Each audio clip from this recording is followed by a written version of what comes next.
This was a very unplanned trip, the luxury I had because I was traveling alone. I had just marked out some location I wanted to visit on a map and headed out. The first location I wanted to visit was Preikestolen, but that's a 2-day trip. So 550 kilometers into the first day I found a camp, and here's where I slept.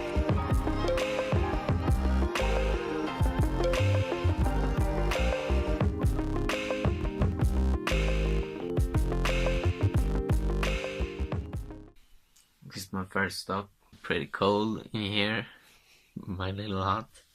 6:45 in the morning. Gonna go up and pack and drive a 5-hour drive to Preikestolen. As you're gonna see, the footage of the GoPro is very shaky. It's because I fucked up the mounting. I mounted the GoPro on a very vibrating part of my motorbike. But yeah, I sped up the footage, so it's not nearly as much. First day I felt pretty weird traveling alone, and knowing that I was going to be alone for a while. But the second day, as I got further from the big roads, further from civilization if you call it, the less people there were around me, the less lonely I actually felt. For the second day, as I got up in the mountains and the roads got much more fun, that feeling completely disappeared. They don't see things the same. 2 by 2 out the door. Then you have magic. One comes around, one today. They don't see things the same. 2 by 2 out the door. Then you have magic. So this was the first ferry of 4 total on the trip. It goes from Lysbotten to Farsand on the fjord below Preikestolen. I had a bit of bad luck. I arrived before 4 o'clock when the ferry went, but I couldn't be fitted, so I had to wait 2 extra hours. And the trip took 2 hours and 40 minutes, so I arrived on the other side 8:40 and tried to find somewhere to stay. And that was a little bit tricky. I couldn't call the 2 campings that were on the other side, but I finally found a hotel which had 1 room available. The clock's about 10 right now. I just got done showering and packing up all my stuff, and now I'm at a hotel where it's called Preikestolen. Preikestolen? Hitte? What the fuck? Can I... Got all my stuff hanging and drying because it started raining on the ferry. So a little bit of my stuff got wet. But yeah, I'm here now, I'm gonna sleep. Tomorrow I'm gonna go to Preikestolen. Now I'm on my way to Preikestolen. And if you're wondering why I'm breathing so hard, that's because it's just fucking climb up there. Jade said it would be raining, but I'm just glad it's not. It's over an hour walk in one direction. It's about 2 hours. My checkout at the hotel is in 3 hours. So not much time, because I also need to pack. Yeah. See you at Preikestolen. Fuck. This is what I'm wearing. Fucking hot.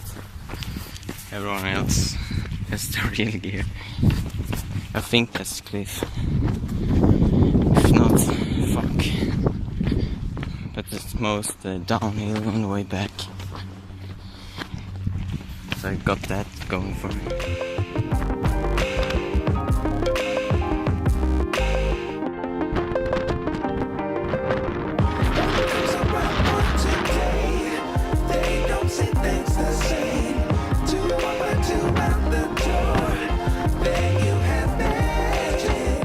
I half ran my way down to the hotel again in the record time of 1 hour and 55 minutes. I packed my bike, I talked with some people I met on the ferry the day before, and then I headed to my next location, which was Bergen. This day it pretty much rained all the day, that's why I didn't film as much. The roads were amazing, looked like Lord of the Rings or something.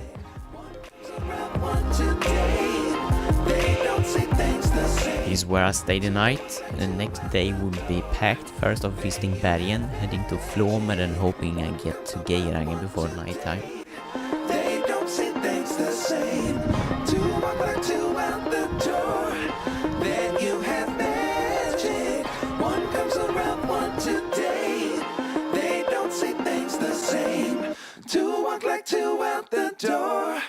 then you have magic.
After Trollstigen, I decided to go to an old town called Rörås, which were 5 hours away. Bare mountain roads, very straight, boring.